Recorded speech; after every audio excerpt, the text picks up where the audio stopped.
विवेकानंद कहते हैं, सभी जीवित प्रजातियों में से केवल मनुष्य ही सत्य की प्रकृति या दिव्यता के ससार के बारे में निर्देश दिए जाने के लिए सबसे उपयुक्त है। एक प्रश्न मन में उठता है कि क्या हम वास्तव में इस मानव जीवन को जानवरों से बेहतर जी रहे हैं और इसका उपयोग कर रहे हैं? क्या हमारा आचरण जानवरों से भी बेहतर है? कहीं हम मूर्खतापूर्वक इसे बर्बाद तो नहीं कर रहे हैं? इसीलिए आज हम स्वामी विवेकानंद के विचारों के साथ मनुष्य की बर्बादी के कारणों के बारे में जानने वाले हैं। इन्हें जानने से पहले आप हमारे ज्ञान वास्तु चैनल को सब्सक्राइब कर लें। ऊंट के बारे में एक बहुत अनोखी बात कही जाती है जो एक दिलचस्प बात है और यह इंसानों पर भी लागू होती है। वह यह है कि ऊंट को खी कर खाना पसंद है, भले ही उसके मुंह से खून निकलता हो। इसी प्रकार एक अज्ञानी और भ्रमित व्यक्ति का मन इंद्रिय संतुष्टि में लिप्त रहता है, भले ही उसके शरीर और मन को भयानक पीड़ा हो रही हो। मनुष्य की बर्बाद का पहला कारण है जीवन के क्रम को उल्टा जीना। स्वामी विवेकानंद कहते हैं, जिस प्रकार मनुष्य जीवन में हम पहले बच्चे होते हैं, फिर युवा और उसके बाद बूढ़े होते हैं, उसी प्रकार जीवन जीने का भी एक क्रम होता है। इंसान उस क्रम में फेर बदल करके अपने जीवन को बर्बाद कर देता है। हम किसी भी क्षेत्र के हो, जीवन में 3 स्थितियां जरूर होती हैं: निजी, पारिवारिक और व्यावसायिक जीवन। आज के दौर में इनका क्रम उल्टा बन गया है। पहले आदमी व्यवसाय एक जीवन में रहता है, फिर समय बचने पर वह परिवार साध होता है और अंत में निजी जीवन पर काम करता है। इसमें ही उसकी उम्र बीत जाती है। कुछ लोगों को तो 50 व 60 साल में याद आता है कि कुछ भीतर भी साधा जाना चाहिए, तब तक देर हो जाती है। इस क्रम में सुख, सुविधा, सफलता भले ही मिल जाए, पर अशांति हमेशा बनी रहेगी। चलिए जीवन का क्रम समझ लेते हैं। पहले निजी जीवन यानी आध्यात्मिक जीवन। इसमें प्रतिदिन थोड़ा योग, प्राणायाम, ध्यान करें। फिर पारिवारिक जीवन। इसमें जितना ध्यान प्राणायाम के निकट होंगे उतने हम प्रेम से सराबोर रहेंगे। स्वामी विवेकानंद कहते हैं, परिवार प्रेम, धैर्य और समझ से चलता है। अभी ज्यादातर वरिष्ठ और जिम्मेदार लोग जब कार्यस्थल पर अपना कार्य आरंभ करते हैं तो 90% मौकों पर उनके घर से ही फोन आता है। वे खुद फोन कम करते हैं। आप ऐसा करें, कार्य शुरू करने से पूर्व स्वयं घर पर फोन लगाकर पूछ लें और बता दें, हम काम शुरू कर रहे हैं, सब ठीक है ना? यह रिवर्स रिस्पांस धीरे धीरे एक दिन सकारात्मक परिणाम देगा। उसके बाद फिर व्यावसायिक जीवन साधे जो लोग इस क्रम से चलेंगे उन्हें अपने व्यावसायिक क्षेत्र में पूरी सफलता तो मिलेगी ही, साथ में शांति भी प्राप्त होगी, क्योंकि वे निजी जीवन से परिपक्व बनकर पारिवारिक जीवन से तृप्त होकर व्यावसायिक क्षेत्र में आ रहे होंगे। इसलिए हर काम में उनके आनंद, परिश्रम, ईमानदारी और योग्यता अलग ही होगी। महाभारत भय युद्ध के आरंभ में अर्जुन ने निराश होकर पलायन की बात कह दी थी। तब श्री कृष्ण ने सबसे पहले गीता सुनाई थी। गीता का संदेश निजी जीवन पर काम करने जैसा है, क्योंकि उसमें जीवन की हर समस्या का समाधान मिलता है। फिर उन्होंने अर्जुन को परिवार से जोड़ा था, उसके बाद व्यावसायिक जीवन यानी युद्ध में उतारा था और अर्जुन विजय के सूत्रधार बने थे। यदि हर हाल में जीतना है तो जीवन का क्रम बदलकर इस प्रकार करके देखिए, नहीं तो आप अपना बर्बाद कर देंगे। मनुष्य की बर्बादी का दूसरा कारण है कि वह अपने व्यवहार के प्रति लापरवाह हो जाता है। स्वामी विवेकानंद कहते हैं, आपका व्यवहार ही है जिसके कारण लोग आपको महत्व देते हैं। हम किसी भी क्षेत्र में कार्यरत हो, अपनी नीचता को कभी नहीं भूलना चाहिए। इस बात पर लगातार नजर रखें कि हमारा निजी जीवन कैसा चल रहा है, क्योंकि निजी जीवन को 2 ही लोग जान पाते हैं, एक तो हम स्वयं और दूसरा जाता है। लेकिन यदि हम मालिक होंगे तो हम जब चाहे बुलाएंगे। हमारा परमात्मा बाकी तो जीवन भर साथ रहने वाला साथी भी नहीं जान पाता कि हमारे भीतर क्या चल रहा था।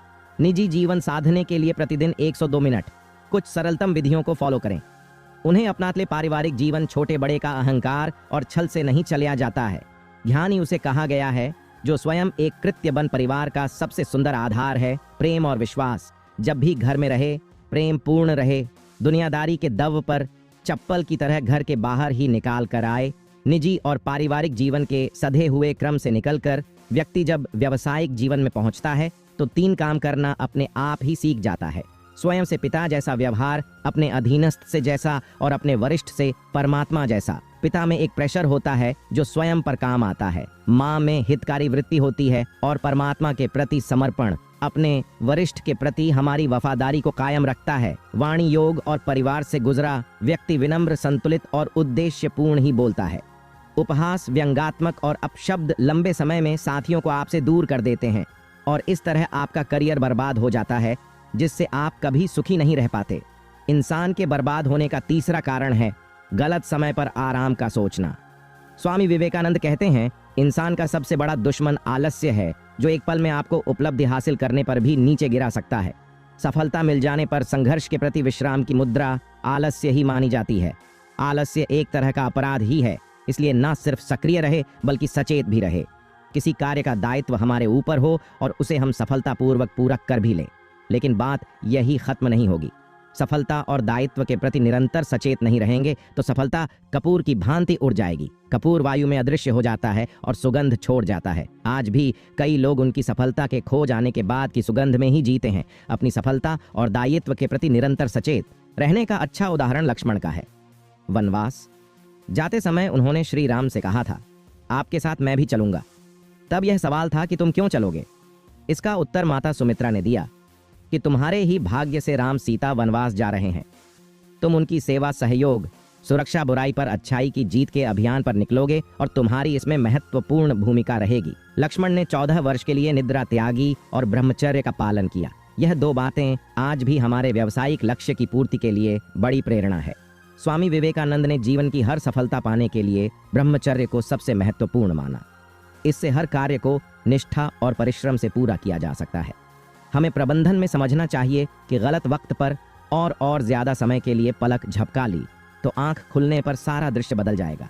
इसलिए परिश्रम और सजगता, इन दोनों का मेल जीवन में बनाए रखना चाहिए। परिश्रम में शरीर साथ देगा और सजगता में मन काम करेगा। चाहे जितने व्यस्त रहे, तन और मन दोनों के लिए संतुलित समय जरूर निकाले, वरना आप अपना जीवन बर्बाद कर देंगे।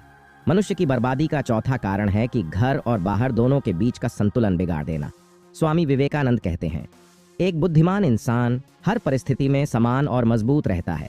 व्यावसायिक जीवन में हम लोग अपने रिश्तों को लेकर कभी जरूरत से ज्यादा सावधान रहते हैं और कभी अत्यधिक लापरवाह हो जाते हैं। कई लोग ऐसे हैं जो अपने कार्य क्षेत्र में, अपने व्यवसाय में अपने वरिष्ठ से अच्छे संबंध रखते हैं, लेकिन घर परिवार में सदस्यों से संबंध नहीं रख पाते हैं। दरअसल ऐसा इसलिए होता है क्योंकि हम हर रिश्ते को बाहर से जीने की कोशिश करते हैं। दुनिया का स्वभाव है कि वह बाहर की ओर ही खींच दी जाती है। इस खींचाव को थोड़ा रोके और हर रिश्ते को भीतर से जीने का प्रयास करें। स्वामी जी कहते हैं, भीतर के रिश्ते व्यक्तियों से नहीं चलते, वृत्तियों से चलते हैं। यदि आपने अपनी किसी भी वृत्ति से ठीक संबंध बना लिया, बाहरी व्यक्तियों से भी संबंध मधुर और प्रेम पूर्ण होंगे। क्रोध से हमारे रिश्ते मालिक और नौकर की तरह होने चाहिए। इसमें मालिक हमें बनना है और गुलामी क्रोध से करवानी है। अभी अधिकांश मौकों पर उल्टा हो जाता है। क्रोध हमारा मालिक बन जाता है। जब उसकी इच्छा होती है, वह जब चाहे आता है और अपनी इच्छा से और अपनी ही इच्छा से उसे विदा कर देंगे। जैसे ही क्रोध पर इस तरह का नियंत्रण हुआ तो हमारी भीतरी बेचैनी, उथल पुथल खत्म हो जाएगी और बाहर हम जिस किसी से भी रिश्ते रखेंगे उसके मायने बदल जाएंगे। आध्यात्मिक जगत में इसे क्रोध का ज्ञान होना कहा जाए। एक कुशल सारथी घोड़े को थपथपाता है, पूछता है और उस पर सवारी करता है। इसी तरह हमें भी क्रोध पर सवारी करना है। क्रोध हम पर सवार ना हो पाए, वरना आपका जीवन बर्बाद हो जाएगा। मनुष्य के बर्बाद होने का 5वां कारण है कि विशिष्ट होने की चाह में जिंदगी से सहजता खो देना।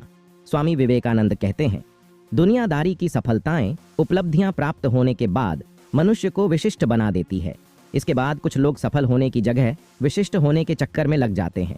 वे यह भूल जाते हैं कि सफलता परिश्रम का परिणाम है, किए हुए का फल है और विशिष्टता की चाहत अहंकार की शुरुआत है।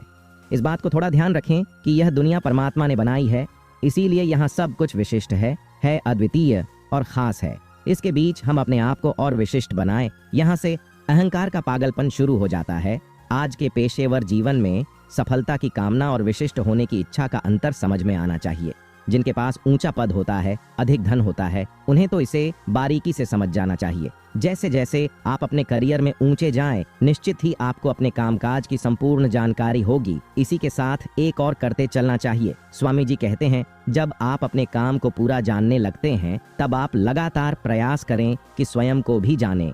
हमें हमारा पता नहीं चल पाता और दुनिया भर की जानकारी प्राप्त कर चुके होते हैं। यहीं से खतरे शुरू हो जाते हैं। फिर हमारी कोशिश होती है कि दुनिया हमें जान ले कि हम कौन हैं। हम अपने कर्तव्य को भूलकर इसी में जुट जाते हैं। हमारे लिए कार्य से अधिक छवि काम करने लगती है। लोग हमें असाधारण माने, असामान्य समझे।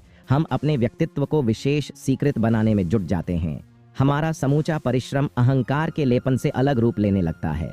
इसीलिए स्वयं को जानने की शास्त्रों में एक शब्द आया है। निर्विका अर्थ होता है विशेषण रहित होना, लेकिन इसका गहरा अर्थ होता है हमें ऐसा कोई विशेषण नहीं चाहिए जो हमारे होने की भूख को बढ़ा दे। हम सामान्य रहकर भी असामान्य कार्य कर सकते हैं, वरना हमारे विशिष्ट होने की भूख हमें बर्बाद कर देती है। तो आज के इस वीडियो में हमने स्वामी विवेकानंद के विचारों के साथ